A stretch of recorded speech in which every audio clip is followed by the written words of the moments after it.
Hello everyone, this is Sheila Shaffie and welcome back to ProcessArc's channel where we provide you with digestible business insights. I'm so excited because in today's video we're going to finally unveil the steps that we take to do problem solving.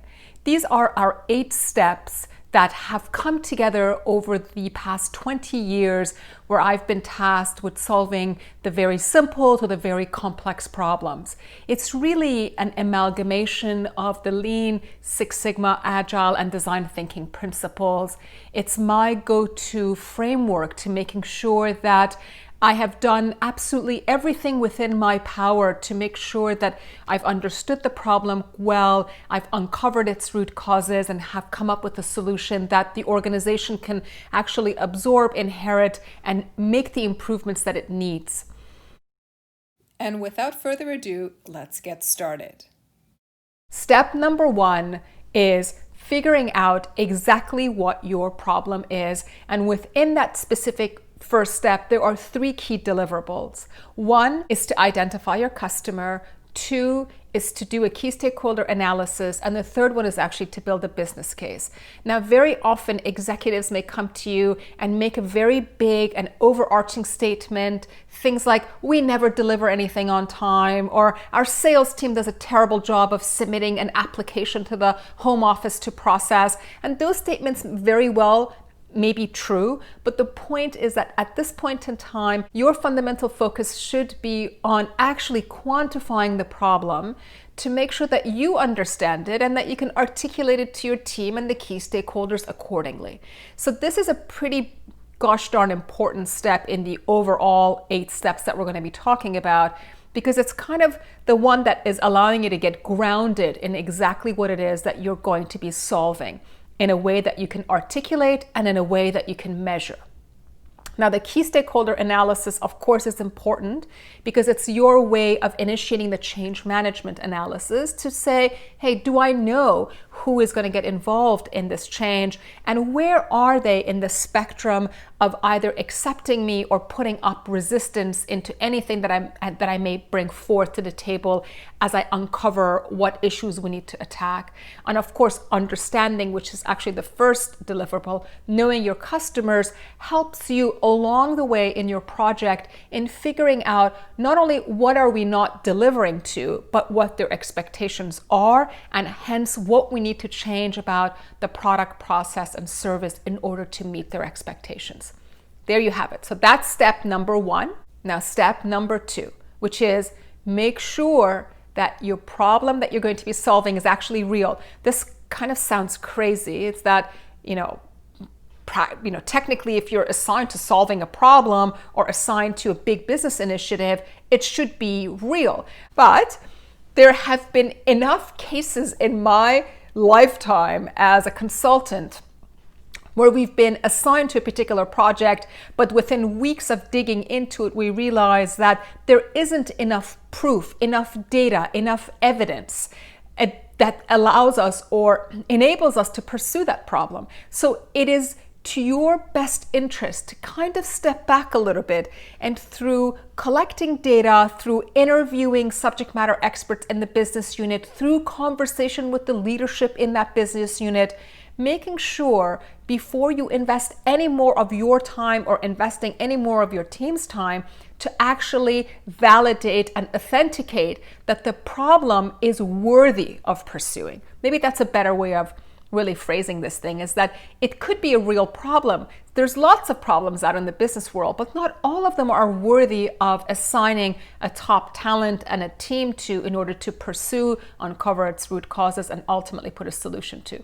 So take that step and make sure that you do some validation work. And again, this is one of those steps that you don't always have to comply by. There may be at the very beginning of the process, at the very beginning of the problem, enough evidence that there's really something fundamentally wrong. But if there's anything vague about the problem statement, or if there's inconsistencies in people's perception of the problem, step number 2 will help put some safeguards in place to make sure that you're not about to go down a bunny hole. Step number 3 is about mapping and compiling data that allows to frame out the problem for you. So you will have to ultimately define the boundaries of your problem, map it, and collect data. So the defining of the boundary is actually pretty important because it's going to force you to figure out exactly where does a problem begin and where does a problem end, so you don't end up with scope creep as you're trying to uncover the problem or the areas in the process or the product or service that's not working. And process mapping and data collection are probably two of my favorite things because it begins to provide context for you as to exactly how do things work and what parts of the process are really more important and relevant than others, and can you prove that assertion through data? Can you start to measure the performance of the process with data? By that I mean, can you measure how long it takes, or how often it may be dealing with errors, how often there are escalations, how many times the process comes to a dead stop because you don't have everything that you need. So there are particular ways to actually measure the capability and the performance of a process, which takes me to the fourth step, which is figuring out how capable is my process. By capability, I'm referring to the notion that every time you're trying to fix something, you are comparing it to some sort of a goal or to a target. You have a problem because you're not meeting your financials consistently. You have a problem because you're not delivering your debit cards to the customer on time. You have a problem because it takes you 2 weeks to onboard a client. And so every time you talk about a problem, you are comparing yourself to a particular target or a goal. The capability of a process is saying, well, how likely am I to actually meet that target or goal? It's a way to baseline yourself. It's a way to make sure that you have a starting point that shows people, hey, look at how well we were performing before. Look at how capable my process was before. And after all my investigation and redesign and the solutions I've implemented, look by how much we've moved the needle. So process capability, think of it as a way to, again, baseline the performance of whatever it is you're trying to improve before you improve it. Step number 5, discovering root causes. And that means identifying the biggest possible contributors to your problem. There are many different ways to go about this. There's lots of different wonderful tools to do this. But the whole point of this particular step is to say, yes, we understand that there may be a lot of different contributors to the problem, but not all things are created equal. So we have to spend some time figuring out the 1, 2, 3 things that have the largest contribution to our problem. And so you're kind of separating the vital few factors from the very many that may have a contribution. This is, of course, you can imagine, a very important step, because if you don't do this step properly, again, you may be pursuing factors or you may be improving elements about your process or product that have minimal impact or less of an optimal impact to the results that you're looking for.